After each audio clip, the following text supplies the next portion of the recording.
कटत पहाड़, चिड़ै चुरगुन रो रो के पारे गोहार।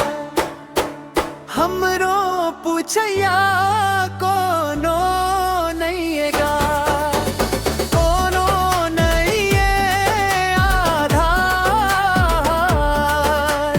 हमरो पूछैया कोनो नैयेगा, कोनो नैये आधार।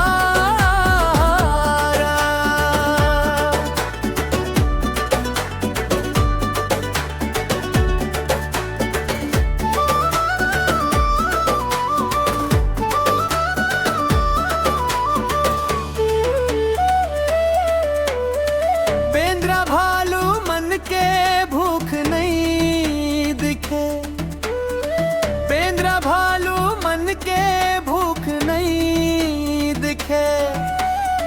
मोर आँखी थिरागे फिर रुख नहीं दिखे, हृदय कलप के रोवत है ये दे रोवत है भाई।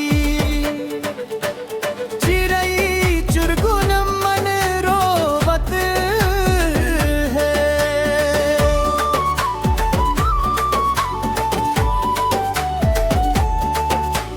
कैसे विकास के रत्ता बताओ, कैसे विकास के रत्ता बताओ।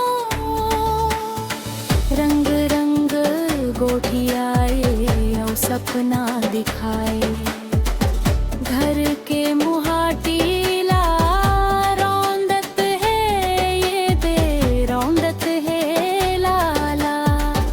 छानी महोला ला भूंजत है।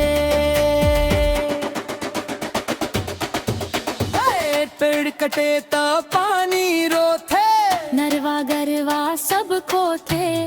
माया ममता धीरे धीरे धुआं बन के गगन में सोते। कौन सुनी अब जंगल के बात, कौन बचा ही धरती के जा। लोभी मन के धन में गिनत है, प्रकृति रोजे मरत है। उजरत है जंगल, कटत पहाड़।